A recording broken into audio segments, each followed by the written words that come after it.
Hi everybody, this is Dot Sheehan, the CEO and founder of Operation Hat Trick.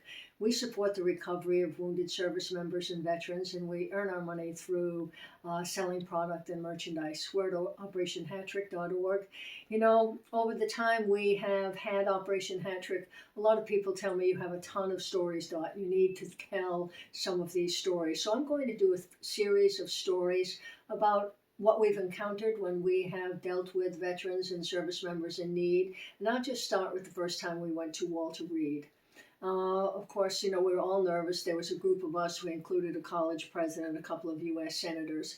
And we went in and the lead doctor said, there is a young man here today who is our first surviving quadruple amputee. Now, I know what that meant intellectually, but I had to say to him, what are we going to see today? And he said, we're going to see a 22-year-old young man named Brendan. And Brendan lost an eye, 10 teeth, and all 4 limbs. And he's having a bad day, so I'd recommend you not give him a hat. And I thought, well, when did he get hurt? And he said in April. And this was June. And I'm thinking, you think he's having a bad day? So I guess I'm the only one who saw Brendan that day. I happened to be standing in the corner, and he was there with his physical therapist when a general came in. And of course, he was like he was somebody that nobody had seen before because nobody had ever survived that injury. And when the general started to talk to him, Brendan looked at him with his one eye and he said, "Sir, you got a cigarette?"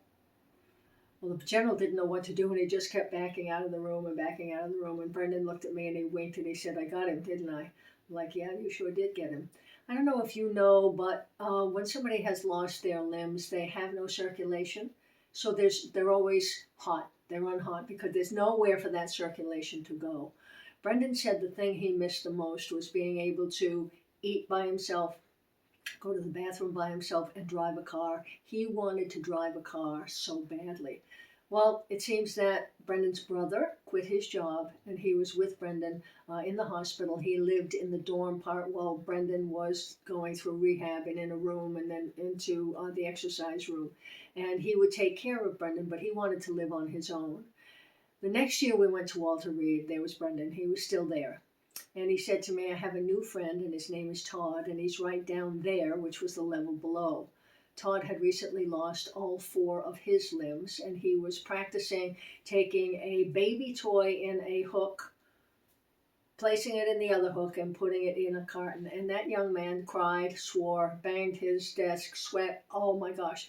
I said to Brendan, "I don't think I can do this." He said, "Yes, ma'am, but I'm going to help him." Year 3, we went back, and Brendan was still there. And I said, "Where's Todd?" And he said he's out running a 5K race. I'm like, seriously? Oh my gosh, are you kidding me? To date, 5 young men have survived this quadruple amputation. Brendan has had arm transplants and one of the first of that kind of surgery. And he was able then to dress himself, eat, and drive a car.